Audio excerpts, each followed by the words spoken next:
Hey, I'm Pseudo, and boy oh boy do we get some patch notes. Let's jump right into it and talk about what happened. So this is some surprise patch notes. We have a balanced patch preview coming on Friday at 3 p.m. Eastern, so feel free to join us for that. I'm not going to go through everything here because I assume that people like Muckluck will be talking about the main server updates, and there's a lot of good stuff in this patch as well, like increasing the efficacy of being able to complete Janther Sentry hearts, which has been a big pain point of the community. So shout out to revenant for that, but we're here to talk about balance, so let's do it. I'm going to go in reverse order because let's be honest, really the only thing that got balanced today was Warrior, and boy oh boy was it a doozy. So Warrior, kind of a thing since people noticing that it exists or realizing that a class that does damage exists in PvP.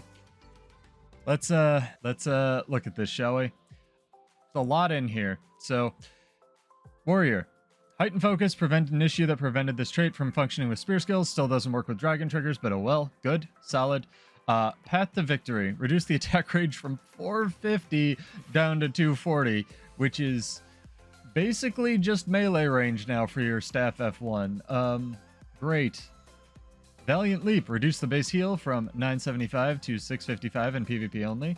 Linebreaker, reduce the base heal from 1320 down to 840.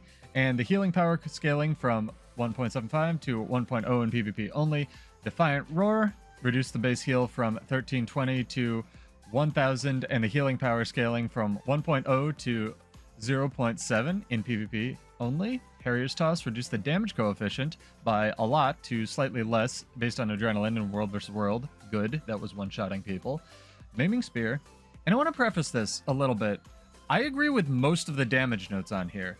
I actually do think that while Spear was doing about the same damage as something like a Greatsword, and granted the Spear only has damage on it, it doesn't really do boons or conditions or anything else, it should still probably do a little bit less damage than a Greatsword or like Axe for those weapons to still feel good, even if it only has damage. That being said, there's some mechanical changes in here that I think are completely...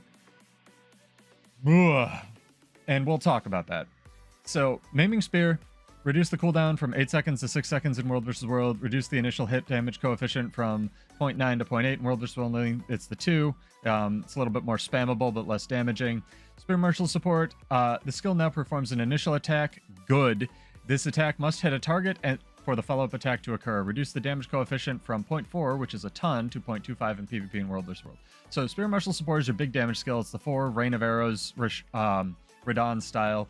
And the issue with this, I would actually notice, and I thought this was questionable, was you could just throw this on an enemy and it would hit them regardless if they were in an evade frame or blocking when you did the initial strike or what. It now does a damage sort of check when it applies the X. You don't actually take damage, but it does like a are you blocking check or whatever, are you in an evade, and then if that hits, kind of like a mesmer phantasm, it will do the entire rain of spears sort of thing. And that's good. That's a good change. There's counterplay that adds, you can't just get hit by the entire thing. It doesn't dumpster the skill, so you still get the full adrenaline generation from the 7 hits. That's a good change. I like that change. Spear Swipe, this one I don't, is no longer unblockable. Increase the cooldown from 20 seconds to 25 seconds in PvP only, which is a ton. Reduce the cooldown refund on successful evasion from 6 seconds to 2 seconds in PvP only. And this is my issue with this. 2-second refund on evade is basically nothing. So I don't know why. First off, I don't know why this is not unblockable. Essentially Spear's only melee skill being unblockable was really useful to ensure your setups and to get things out of like blocking that had it. Warrior has very little mobility these days and very few tools to stick on something evadey like a willbender or something that's always blocking, like an Ellie or a willbender. So having that unblockable setup was a really good option, especially if they're going to increase the cooldown this much. And I don't understand why they increase the cooldown and reduce the refund. They should either want it to be a long cooldown skill, in my mind anyway, a long cooldown skill that you get rewarded for using as an evade, or they should want it to be a short cooldown skill with basically no cooldown refund. that you can use as a setup tool. I understand that having an evade on the F1 in addition to this is a lot, but again, this weapon only does damage. It's a warrior weapon. It only does damage. We don't have, you know, a sundae mixed with banana cream splits and rainbow sprinkles and all the toffee that Mesmer gets. We get vanilla white bread. Even on Gunstaber, it's all damage. It's all vanilla white bread. And I would prefer to see one or the other. That's just me. Maybe, you know, I'm not the main character of Resistance. Maybe I'm wrong. And then the big one for me that really hurts is Defiant Stance. Reduce the duration from 4 seconds to 3 seconds in PvP only. So, honestly, these changes are fine. We'll see. Maybe they're a little bit aggressive. I don't agree with the Spear Swipe one. Pretty much everything else I'm sort of okay with. This is the one I take issue with. And Defiant Stance, I understand them wanting to reduce the invulnerable uptime of things like Spellbreaker. But, Anet, I need to plead with you here. Spellbreaker is the only spec. I'm gonna full screen for this. Spellbreaker is the only spec that gets competitive play in PvP right now. It is not a warrior issue. It is not a staff issue or a spear issue, really. Like, the damage can come down on spear, fine. The healing can come down on staff, fine. If you're not seeing core warrior or berserker, or God forbid Bladesworn that can actually equip these weapons, well, one of them, it's not a warrior issue. It's a Spellbreaker issue, and I'm going to show you why. The invulnerability uptime, and it's worth noting in all of this, Relic of Rivers did not get touched. If we go back here, Relic of Rivers actually did not get touched, and I did a stream yesterday talking about this, and go check that stream out if you want to, like, talk about, you know, when things are OP and what the sort of level of nuts we've gotten to here. I knew Relic of Rivers wasn't going to get touched because other classes use it, and instead of dumpstering Relic of Rivers, specifically on Warrior or something like that, or dumpstering it, they dumpstered Defiant Stance. And I take issue with this because it's not Warrior / Defiant Stance that is the problem. If you use your entire power budget of your heal skill for Defiant Stance, you don't have a heal skill. If they don't attack you, you're screwed. There's counterplay. The reason I say that Spellbreaker is at fault here, and I know a lot of people have pointed this out, but I checked today and apparently it's not on the wiki, so maybe Anet only balances based on what they know on the wiki. I don't really know. They also got these changes through in the wiki absurdly fast, so maybe the wiki and the Anet are connected somehow. But you guys, if you're connected, you need to talk more, because this is the bigger issue. So the bigger issue is Spellbreaker, right? And a lot of this is coming from a post I saw this morning on the forums about this, so I'm largely extrapolating from that and adding my own thoughts. But Spellbreaker, 8-second cooldown on full counter in PvE, whatever, fine. 12-second in World vs. World, 12-second in PvP, right? Versatile power, this funky trade and discipline which you have to take in order to play Warrior, because Warrior Sprint is in there and Fast Hands is in there, and it lets you play the game and make your builds. Recharge reduced by 15%. So you would think that applying to full counter, again, I'm not a math scientist, but that knocks roughly 1 and maybe a half second or maybe a quarter second off full counter, right? So it puts it down to something like 10.5. I'm going to jump over to the game right now and show you this fantastic video game that we play. So this is a Spellbreaker, right? You know, Fashion Wars Doubt. This is Spellbreaker. This is a Spellbreaker with discipline. This is not 10.5 seconds. This says 8 3/4 seconds. Apologies if my camera is super zoomed out. I can't zoom in on the tooltips. It says 8 3/4 seconds. And it's not one of those bugs on Warrior, because, you know, Lord knows there's a ton of them, that just says one thing and does another. If we get enough adrenaline, and I used F1 by reflex, like, because I'm an idiot, but we press this, and it goes on cooldown, and it goes on cooldown indeed for 8 3/4 seconds. The issue, ArenaNet, is not Warrior, or healing coefficients, or God forbid Defiant Stance uptime. It is the fact that Versatile Power is still bugged, like we've been yelling at you for 2 years and change now, and it double applies to full counter.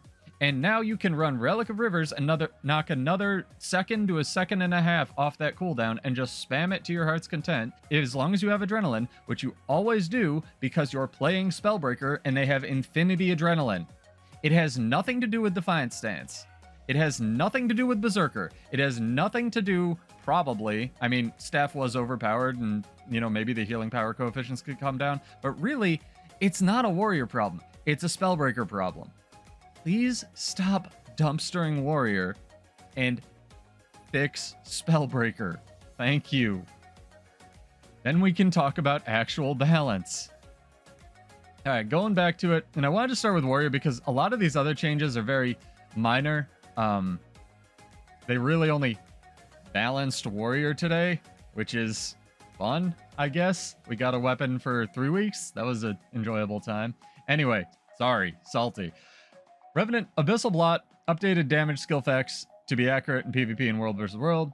Abyssal Strike reduced the torment duration from 6 to 4. Abyssal Raise cooldown reduction from 5 to 1 in PvE only. Abyssal Force reduced Abyssal Raise cooldown from 10 seconds to 5 seconds in PvE only. Abyssal Raise reduced torment from 6 to 4. So this is only PvE because Revenant Spear was overperforming there.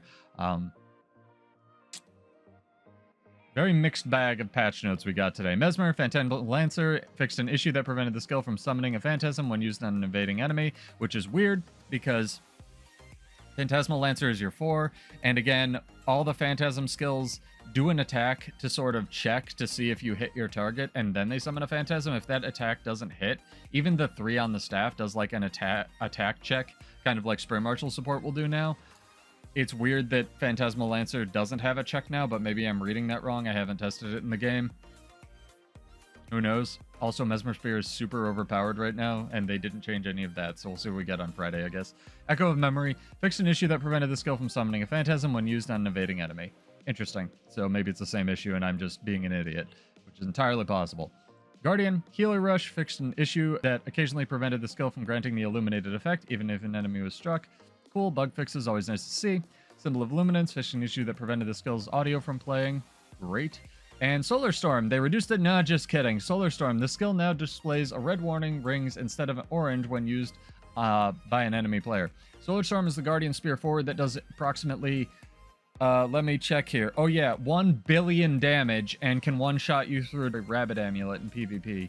So it's nice to see them not changing the damage on this and just indicating, oh, you should double dodge to evade this one button. Engineer, Rolling Skies, this skill can now strike down targets. Amplifying Slice, fixed an issue that caused the skill to unintentionally evade. Interesting. Devastator, the skill now evades, so they moved the evade, whether it was intentional or not.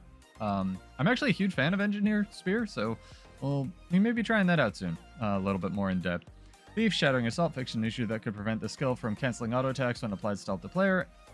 General, Relic of the Stormslinger, fixed an issue that prevented this relic from working with certain skills. Maybe they fixed the bug I was having with that. That's cool. And Spear prevented an issue that prevented the appropriate impact animation from playing when a character lands at high velocity.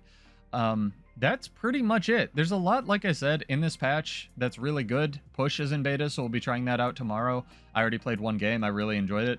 Shout out to Kroof. I ran into him in the game. It was really fun. But yeah, go read. New homestead decorations, lots of stuff.